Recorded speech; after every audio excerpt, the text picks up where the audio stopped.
can you give your introduction, please? Like, because it's our first time, right? Right. Okay. So yeah, to you and as well as your viewers, I'm Sparsh. I come from Delhi, Shahid Sukhdev College of Business Studies. I finished my BBA, which is Bachelor's in Business Administration, from there in the year 2021. After which I took a year drop year for UPSC. Then when UPSC did not work out, I started exploring freelancing first, and after freelancing, I gradually transitioned to the corporate sector, wherein currently I'm working with All In Capital, which is an early stage sector agnostic venture capital firm, Yeah. where I'm an investment analyst. So what I do is that on a daily basis, I evaluate startups, pre-seed and seed stage early startups, which are more often than not raising their first check. Most of them do not even have revenue yet. They probably have a minimum viable product, but in some cases, not even that. So at that Mhm. stage, we come in, and I'm the first filter in the firm for identifying which startups are worthy of further engagement, further exploration, whether we can invest in them or not. And yes, which is why I end up evaluating 7, 8 startups each day. So yeah, that's about me. I'm an early stage VC. Additionally, I'm also, just next month or in a few weeks, perhaps starting my own YouTube channel, which would be a podcast come a solo YouTube channel wherein I talk about mental models, case frameworks, how to do well in interviews, Mhm. material for founders, how can they make better pitch decks, my experiences as a VC, how to leverage artificial intelligence if you're a college student or a new job entrant. So all of those topics, a bunch of topics basically I'll be covering in my personal YouTube channel. Yeah. So, do you know today's topic? Today's topic is like what is it all about? So no, actually, you did not tell me what today's topic is all Yeah. about, but So I wanted to keep it a I'm ready to surprise. talk about it. Yeah, perfect. Okay. So I wanted to keep it a surprise. Like, the Okay. thing is, I thought let's talk about AI with Seghal. That would be a Okay. great topic to talk about with someone like really experienced with AI. Yeah. I really hope that you are really experienced with AI because obviously you are evaluating a startup and every startup like I see they are like trying to leverage the power of AI Of course nowadays. they are. So today we have few questions here that I have Yeah, actually yeah. curated myself, and Perfect. it's like it that the questions are pretty much like amalgam of we can say the social media and AI both. Mhm. Okay. The, yeah. So the first question that is well we all know about the problems in like especially in India, the problem of like the like fake news, right? Or like misinformation. It's a very big problem, right? One misinformation and you can start riots in the whole country because India is such a sensitive country, right? So my question Mhm. is, should social media platforms be held responsible for all the misinformation that is being spread on the platform? Right. So the answer is actually quite tricky, and it lies in how easy it is to create misinformation. Okay. Let me give a more nuanced answer with a perfect timeline. So imagine 10 years ago, 2013, we had Facebook there. Facebook was actually quite popular in 2013. Instagram was still relatively new, and we had started using it. At that time it was not as easy to edit videos and photos as it is today. So Yeah. to create a fake video or a fake photo, you needed high expertise in both video editing, perhaps in Photoshop as well for editing photos, and thereafter you needed to post it. And in some cases, yes, misinformation was spread, but since the quantity of misinformation was low back in 2013, Hmm. 10 years ago, it was easy to police the misinformation at a social media platform level. So if you are managing a social media platform like Facebook or Instagram or Hmm. any platform for that matter, in 2013 we had Google Plus also. So it would be relatively easy for you to algorithmically or even manually keep a check on what fake news is circulating, what edited photos are circulating, and thereafter just either block them or deplatform those accounts or take any penalizing steps. Yeah. However, what has happened after that, as in with each progressive year, it has become easier and easier to edit photos. And now, Mm, lately, since the last few months, it has become easier and easier to edit videos as well. And when I say easier to edit photos and videos, I would actually like to explain it in 2 points. One is that the number of people with internet access, the number of communities, rather, linguistic communities, geographical communities, mm, communities from different ethnic, economic backgrounds, everything from everyone from relatively poorer backgrounds to rich backgrounds, everyone has come to the internet. So the quantity of people using the internet has exploded. The quantity of people using the social media has also exploded, and this has happened across platforms, which means that the sheer quantity of how much fake content can be produced has increased. The second point is that because of artificial intelligence, mm, now it's ever easier to edit videos with deep fakes, with different audio, etc., and produce them in different languages to actually run fake narratives, fake trends, etc. Case in point, most recently, the photos of Trump's arrest were going viral both on Twitter and Instagram and Facebook and other platforms. And that's fake. they were so many number because they were so easy to create because of Midjourney, Stable Diffusion, and all of the other tools, that it became very hard for any platform to check and verify. So now it might actually be, to answer your question, it might actually be very tricky and very difficult for platforms to police this kind of material, because the simple explosion, because of ease of creation and the sheer quantity of people trying to create fake content, would explode. Actually, I'll give a very good example. And this particular piece of fake news destroyed 500 billion with a B, dollars of net worth in the US stock market within a day or two. So what happened was that someone created a fake Mm, photo of the Pentagon, which is the US military head office, yeah, yeah. being attacked. And there was a video of a photo of fire and smoke at the Pentagon office. And someone created a fake account in the name of Bloomberg, because Bloomberg is a news agency, and Pretty famous. they were able to purchase Twitter Blue as well, so they got a blue tick. And through that Bloomberg account, they Yeah. ended up circulating that particular photo. So people thought that the Pentagon has actually been attacked, and at an alarming rate, people started selling their stocks, because the first reaction whenever any terror attack takes place is with the stock markets. The stock markets fall, the investors just sell their shares due to uncertainty, and that selling of shares eroded $500 billion in net worth. So that's the cost of deep fakes, Um, and this is just one example. Yeah. yeah. My question was, what was their motive actually? Motive in many cases is just to create mischief. Their motive also could be to short sell the stocks, because when the stocks fall, then the people who have sold those stocks make money. And when the stocks then fall to a low level, the people who want to buy can buy it at a cheaper rate.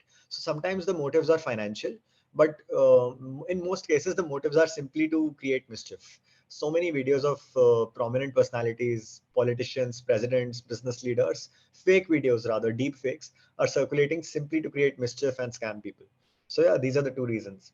Like a mischief that cost $500 billion. I just can't believe that. It has to be a mischief. I just cannot believe that fact. I believe that there was something that really told him to do this inside, like from the inside, like let's do this to do this. They must have any motive. But anyways, it's that little topic. Yeah. I That first, could be it. That could be it. hmm, There could have been a financial motive. Maybe in the coming days, because the US authorities will definitely investigate who was behind this. And hmm, maybe in the coming days, we'll, be able to identify who did this, why did they do this, what were the motive, etc. Yeah. no. So in short, what you said is that social media platforms are themselves very worried about that how like how is it is being used, right? Because it's Hmm. very easy right nowadays to create any sort of fake information and circulate it via any platform like Twitter, Facebook, Instagram, anything, right? Right. So my question is how AI can help in this particular scenario. Right. So there's a saying that in India, rather, there is a saying that Loha lohe ko kaatta hai, which means that steel cuts steel. Hmm. So the answer to detecting fake images and fake videos created by AI also lies in AI. So Google, OpenAI, and I don't remember if OpenAI is also developing, but Google is definitely developing a detection AI to actually detect fake news. Hmm. So when that takes place, when that comes to fruition, we will probably see a better policing of AI generated content on social media, uh, which probably I think this year itself that particular software would be launched, and that will help us combat the fake news. So the artificial intelligence will be able to see any piece of content, and with a certain degree of probability that okay, this particular content seems fake, or this particular content has so and so percentage of probability to be fake, and hence it would be flagged and probably taken down. Yeah, like because I'm constantly worried about like because of, like for my family, because we live in an area where like in this part, okay, like in the left hand side we live, okay, like it's like the Gram Panchayat and everything, and the right hand side like of that road there are a lot of Muslim communities, and I'm constantly worried that if one fake news comes out, what's gonna happen? I'm pretty much like worried about that. So AI can help combat this, but how? Because there are a lot of AI tools that can actually help you like evade this particular thing. Because like I've actually seen a lot of tools where, like example, I generated an essay with ChatGPT and I give it to a detection algorithm. It will detect that it is like made with an it's written by an AI. But there are also AI algorithms that actually help evade that, such that if I provide that particular essay, it will edit it in such a way that it will evade that particular thing. Now no detection algorithm can find it that it's actually it's actually like generated by ChatGPT. You know, like your specific example aside, I understand that many of us across the world, rather, not just in India, would be living in places where multiple communities are living together, and sometimes even a spark of fake news can create tension from both the sides. Yeah, Okay. The examples of these have already taken place where fake news might have been circulated on WhatsApp, and it could have led to some tension here or there. Not just in India, but it's a global challenge. And see how artificial intelligence can take care of this is in two ways. One is that traceability of photos and videos. If it's being forwarded multiple times, artificial intelligence can actually help identify who actually created this exact photo or this exact video. Because yeah, ultimately, if two identical photos are shown to you, wherein only one pixel is different, then the naked eye may not be able to ascertain that those two photos are different. But artificial intelligence will be able to ascertain. Getting me? yeah, So through this, basically, the artificial intelligence can identify that okay, if this particular photo has gone viral, then let's check the records of where all this exact photo has been posted on social media or on WhatsApp, and chronologically speaking, who posted the photo first. This can help yeah, us identify who actually started that fake news narrative, and yeah, then of course the legal authorities can do their work and identify the perpetrators. So this is one area where artificial intelligence can help.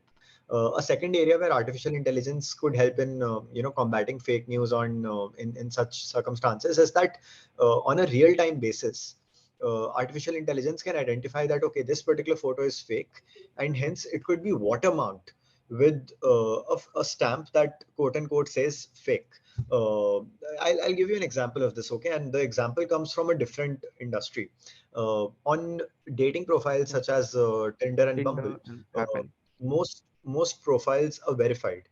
So they have a photo of your face that okay, this is how Arnav looks like. Hmm. And if you try to upload a photo of someone else, say of your brother or of your friend, uh, it's more likely than not that Bumble will catch the fact that a fake photo is being uploaded from another person's account, from Arnav's account.